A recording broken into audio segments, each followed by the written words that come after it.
आज हम लोग डिस्कस करेंगे ह्यूमन नीड्स को। अगर हम नीड पर जाएं तो हम महसूस करते हैं कि अगर हम अपने पास वांट्स को नोट करें तो जैसे big car, happiness, great house, big bike, lot of money, clean city, peaceful society, respect, better mobile, good friends, इस तरह के बहुत सारे नीड्स हैं। अगर इनको हम दो हिस्से में डिवाइड करें तो हम पाते हैं इसमें से कुछ फिजिकल फैसिलिटीज हैं, जैसे कार, मकान, गाड़ी, धन, क्लीन सिटी, बेटर मोबाइल, ये सब फिजिकल फैसिलिटीज। और ये फिजिकल फैसिलिटीज की अगर हम डिवाइड करें दो हिस्सों में तो दो तरीके से हो गई। एक physical facilities required for human and physical facilities required for animal. हम देखते हैं कि एनिमल के लिए कहा जाए तो फिजिकल फैसिलिटी नेसेसरी भी है और कंप्लीट भी है, लेकिन ह्यूमन की बात की जाए तो फिजिकल फैसिलिटीज जो हैं नेसेसरी हैं लेकिन कंप्लीट नहीं है। अगर एग्जाम्पल के रूप में अगर हम जाना चाहें तो सबसे अच्छा एग्जाम्पल ये है कि अगर हम गाय की बात करें तो गाय चारा खाने के बाद या घास खाने के बाद अगर उसका पेट भर जाता है तो वो आराम करने लगती है, उसको कोई और डिमांड नहीं आती।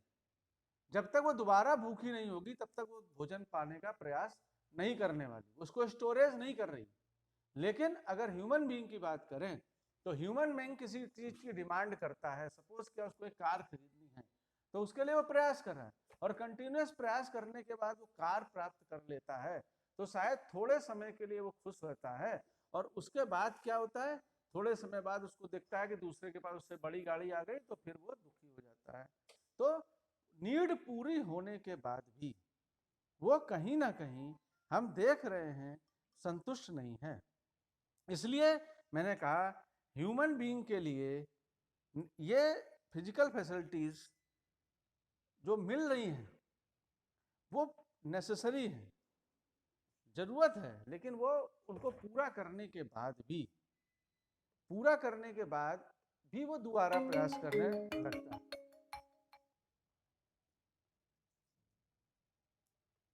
लेकिन अगर हम बात करें ह्यूमन बीइंग के लिए, क्या केवल फिजिकल फैसिलिटी नेसेसरी है? अगर ये सामान सब मिल जाए तो उससे सब लोग खुश हो जा रहे हैं। अगर ये कार मिल गई थी तो व्यक्ति खुश हो जा रहा था। वो खुश इसलिए नहीं हो पा रहा क्योंकि उसकी ये डिमांड कंप्लीट डिमांड नहीं। वो उसको खुश होने के लिए केवल फिजिकल फैसिलिटीज की रिक्वायरमेंट नहीं, उसका बिहेवियर एनिमल की तरह नहीं, उसके अलावा भी कुछ चाहिए, जैसे वो है relationship with others, human to human relationship. तो उसके लिए फिजिकल सब फैसिलिटीज कंप्लीट नहीं है, उसको चाहिए म्यूचुअल रिलेशनशिप और उन रिलेशनशिप को उसको फुलफिल भी करना है। तो यहाँ पर ह्यूमन नीड्स की बात जब हम कर रहे हैं, ह्यूमन बॉन्ड्स की बात कर रहे हैं, तो वो दो चीजें आ गई। एक, जैसे मैंने बात की थी कि बाइक की, हाउस की, ये सब तो फिजिकल फैसिलिटीज हैं, लेकिन कहीं ना कहीं पीसफुल सोसाइटी, एक दिमाग में आना, पीसफुल लाइफ, लव, रेस्पेक्ट, ये सब चीजें फिजिकल फैसिलिटीज से पूरी नहीं हो सकती। ये हम लोग पहले भी डिस्कस कर सकते हैं। तो रेस्पेक्ट कैसे होगी? रिलेशनशिप से एक मनुष्य दूसरे मनुष्य की रेस्पेक्ट करेगा, तो कहीं ना कहीं रिलेशनशिप में म्यूचुअल फुलफिलमेंट चाहिए। एक व्यक्ति दूसरे व्यक्ति की रेस्पेक्ट करेगा, दूसरा पहले व्यक्ति की रेस्पेक्ट करेगा, तो म्यूचुअल फुलफिलमेंट चाहिए।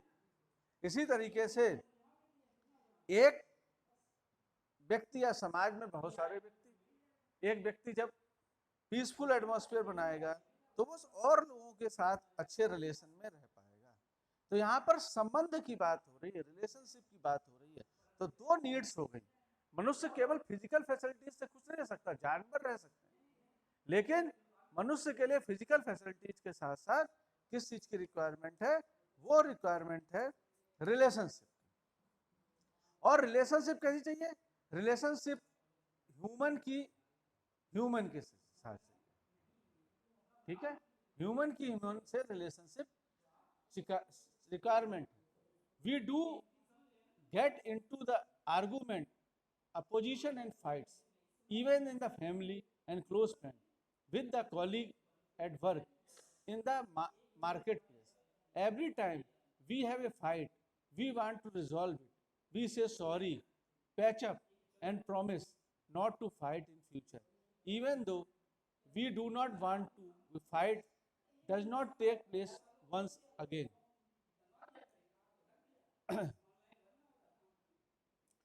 स्टेट ऑफ रिलेशनशिप क्या है? जहां पर नेचुरल क्लाइमेट, जहां पर एनिमल का डर ना हो, जहां पर नेचुरल क्लाइमेटीज का डर ना हो, जहां पर इनह्यूमन बिहेवियर ना हो।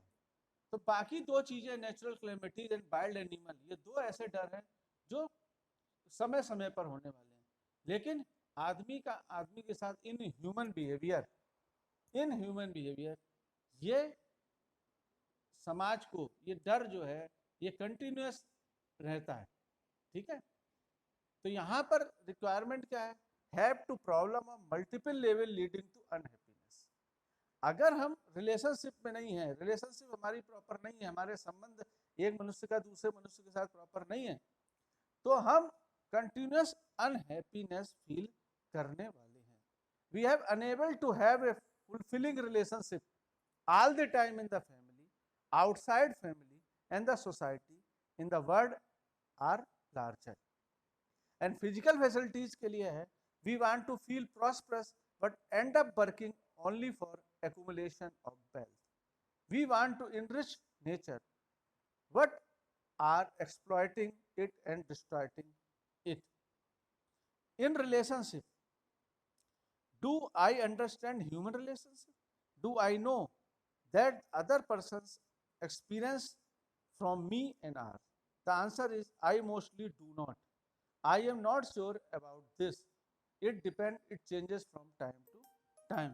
अगर हम रिलेशनशिप की बात कर रहे हैं यहाँ पर, तो रिलेशनशिप ह्यूमन से ह्यूमन रिलेशनशिप क्या कंटिन्यूअस ठीक रह रहा है? क्या इसमें हम एक दूसरे पर डिपेंडेंट हैं? तो निश्चित रूप से हम यहाँ पर एक दूसरे पे डिपेंडेंट हैं। तो फिर मैं बोल रहा हूँ कि दो नीड्स हो गई, एक फिजिकल फैसिलिटीज, एक relationship. Physical facilities human and animal दोनों के लिए रिक्वायर्ड है, लेकिन एनिमल के लिए नेसेसरी और कंप्लीट है, लेकिन फिजिकल फैसिलिटीज ह्यूमन के लिए नेसेसरी बट नॉट कंप्लीट। इसमें एक चीज और रिक्वायरमेंट रहती है, वो रहती है relationship with human to human relationship. ये एक इम्पॉर्टेंट पार्ट